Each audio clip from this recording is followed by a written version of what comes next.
Hello everyone, this is Adolph Anderson with my second episode in my Let's Play series for Resident Evil 4 for the PlayStation 4.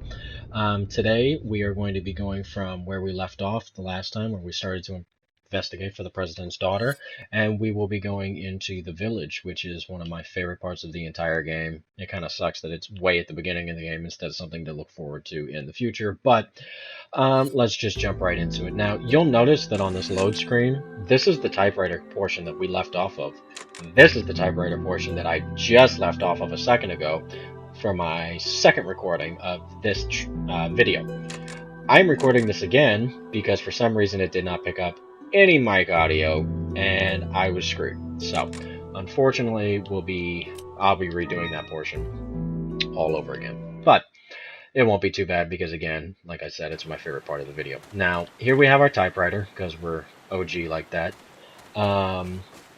Moving forward, in this next area, we have got some booby traps to look out for, and then a short little jaunt until we get to the village. Now, throughout the game, there are booby traps. They do a good blend of not doing booby traps constantly, so you get kind of lulled into not thinking about them. We have tripwire there, we have tripwire there, and we have a trap right in there for bear trap. We also have a jerk at the top of the hill. Now, if we go over here and alert him to our whereabouts, we can save a little bit of ammunition by, instead of shooting him full of bullets, we'll be shooting some TNT. Thankfully, he took that hit like a champ. And here we have some cash. Enemies are usually pretty easy to corral in this game. It's got a very simplistic AI of just hunt and shoot.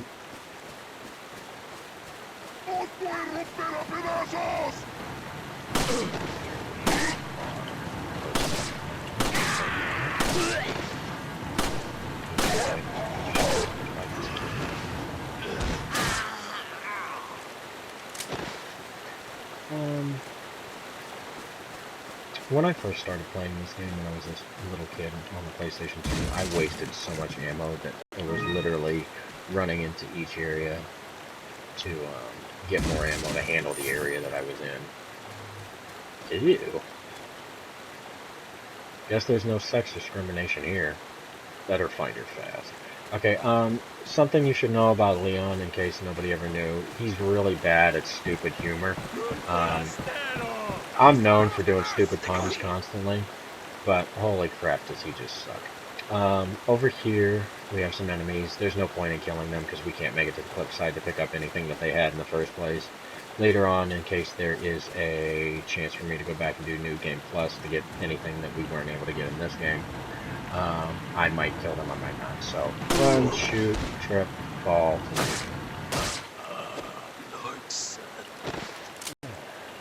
and he dropped nothing. So, in here, we have more cash, and we have some more ammo, which is going to be useful. In this game, the two telltale warnings that shit's about to get real is the music kicks on, and they give you lots skinnish.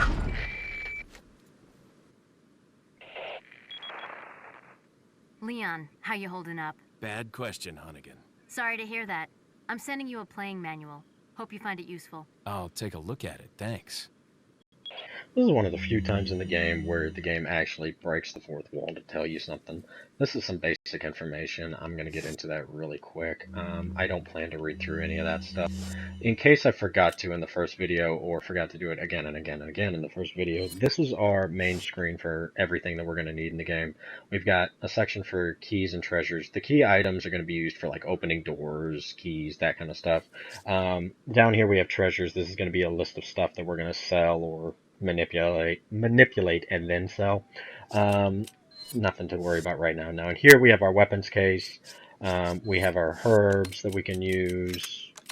It tells us our cash supply. On the right, if I were to drop an item in here, it's going to be disposed of. I try to keep things organized. I'm a tad bit OCD, so you're going to see me finagling with this constantly. We will get larger boxes or larger briefcases as the game goes on, but for right now we're limited in our space. Here is our map. I'm not going to be referring to it very often because I've got everything pretty well memorized from years of playthroughs. These are our save points. Luckily, we have two up ahead, but we won't be able to access one of them because that red line signals that it's a locked door. The red blinking symbol was our current goal, and then our arrow dictates where we are. This is the first chapter. There are 3 chapters total in the game. Each chapter is pretty lengthy.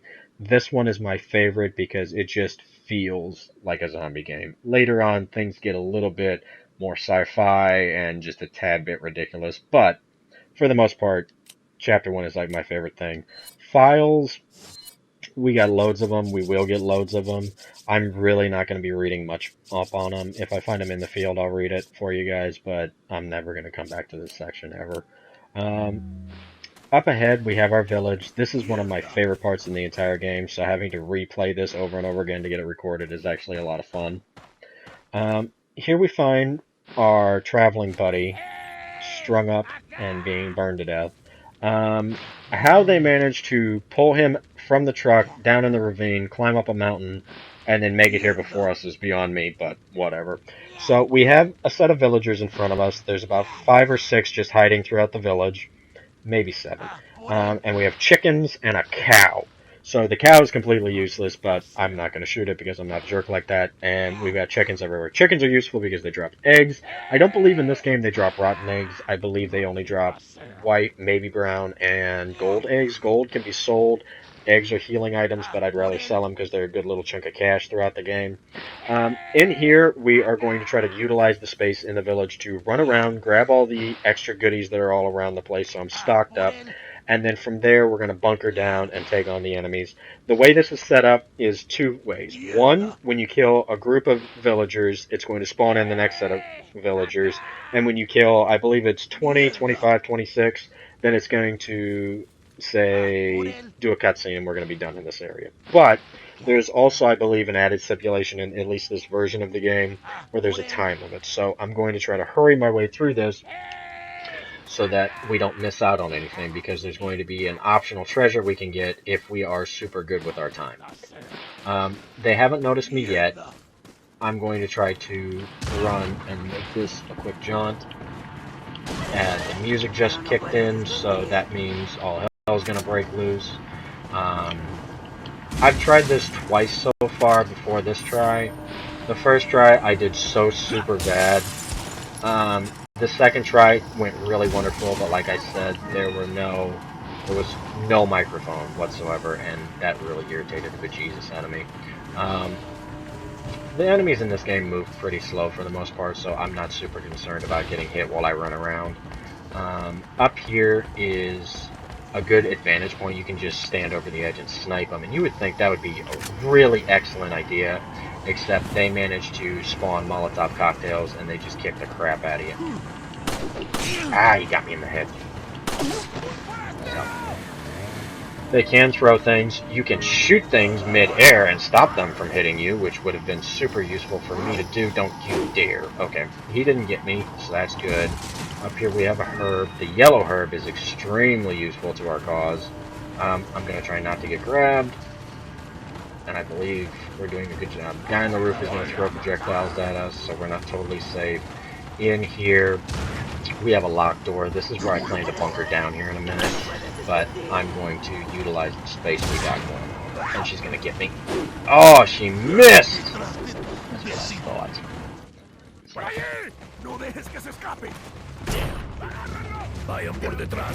Who are these people? What are they planning? Chainsaw.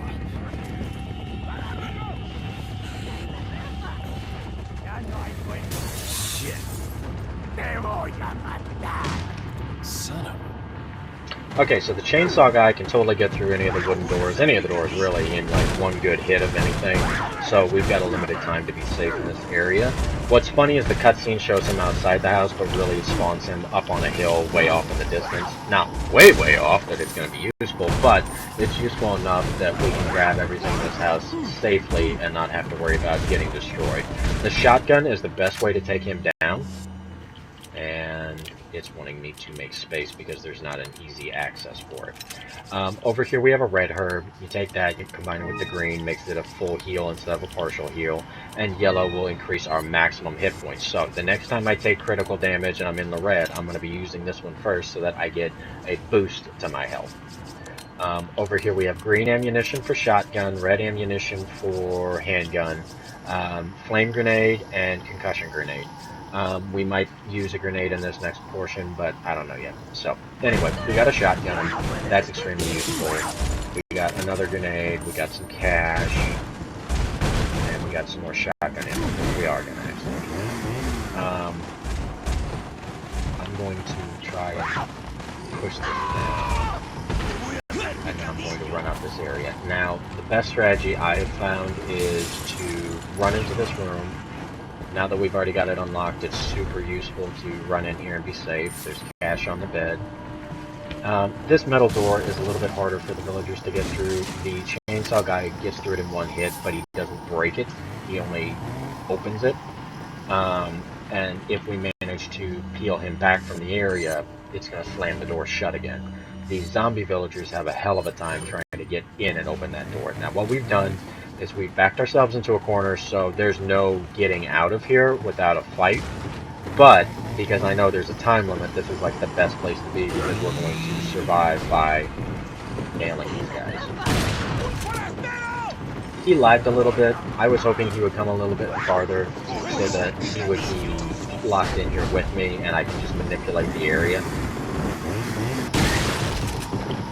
How? How? How did you not die, lady? I'm hoping to get chainsaw boy in here.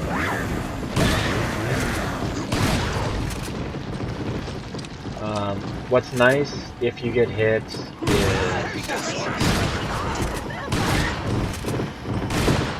I want this guy to die. He drops 10 grand. I should have stayed on the screen a little longer for you guys to see it, but he drops 10 grand. Now, that is number of zombies died. They're refueling the area. I'm going to go ahead and just keep hunkering down with the shotgun. They're going to open the door. There's going to be a bunch of them right there. I love this plan of attack because it funnels them all in for a nasty shot. I'm actually going to move up a little closer. No. Why should I bother? Like I said, it's work for them to get in here. It runs down the timer. There's the timer. Now, if I had been quicker, I could have killed a handful of them more. More treasure, more ammo, more cash, you know. It would have been useful, but meh.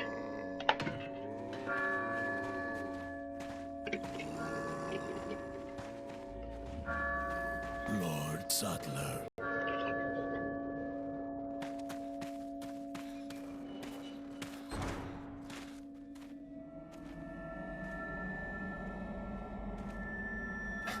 Where's everyone going? Bingo?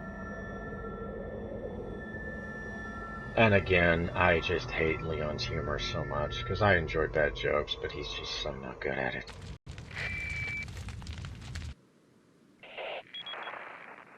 Hunnigan, I have some bad news. I've confirmed the body of an officer. Something's happened to the people here. Leon, you need to get out of there.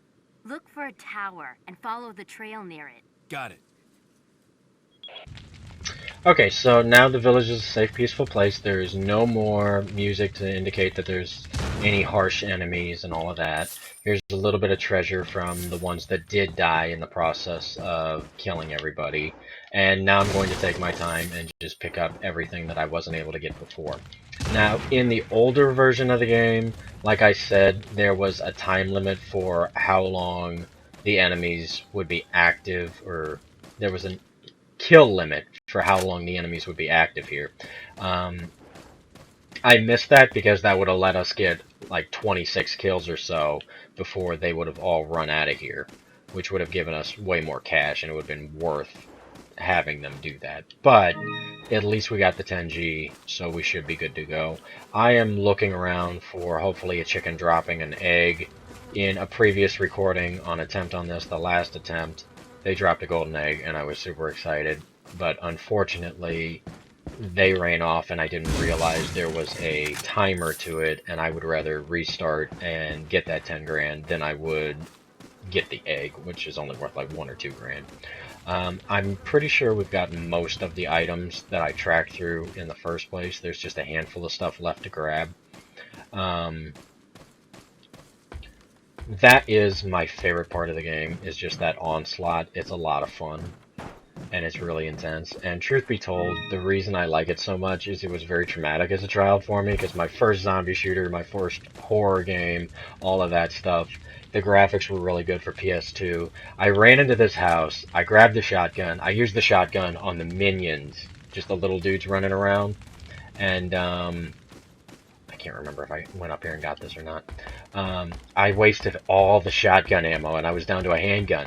And the handgun is all I had left when the chainsaw guy came. So I'm just barreling this into, and it's not doing any good. I pinned myself into a corner. I ran out of ammo, like 100% all ammo, and I spent my last shell knowing that I spent my last shell. Now, what was really, really, really creepy was when I spent that, the game knew that I was screwed, and the chainsaw guy literally dropped his chainsaw to his side and just strolled up to me casually like, I ain't even got to try. And he just comes over and just slices my head off, and it terrified the hell out of me. And what's really weird is I've never been able to make it replicate that situation, and it was the freakiest thing ever. Here we have a little piece of intel on Leon. It looks like they knew he was coming, so they sent out an alert order. Recently, there has been some information that a United States government agent is here investigating the village. Do not let this American agent get in contact with the prisoner. For those of you not yet informed, the prisoner is being held in the old house beyond the farm. We will transfer the prisoner to a more secure location in the valley when we are ready. The prisoner is to stay there until further notice. Meanwhile, do not let the American agent near the prisoner. We do not know how the American government found out about our village, but we are investigating. However, I feel that this intrusion at this particular time is not just a coincidence. I sense a third party other than the United States government involved here. My fellow men, stay alert, Chief. I'm not going to bother pronouncing his name because I usually butcher it. So, this has been about the length of the video that I want to do. Up in the next area is our OG typewriter. So, I'm going to save really quick. There is quite a little bit to do in this next area. You can see that there's blue medallions hanging out in the poster, and for some reason the zombies just have really bad eyesight and can't see me just meandering through. So this is going to be the length of this video. Hopefully everything recorded properly, because I really don't want to do this a fourth time. Let's see if there's anything else. I gave my props last video. I'm going to go ahead and say like, comment, and all that crap if you want more, but I'm just going to keep doing this regardless. You guys have a great day. I'm going to try to pump out one more video today and see if I'm successful at it, and then I'm going to head to work. I've had a lot of fun doing this. If you guys would like me to keep doing this, go ahead and give me some props or something, or encouragement or something. So, everybody have a good one.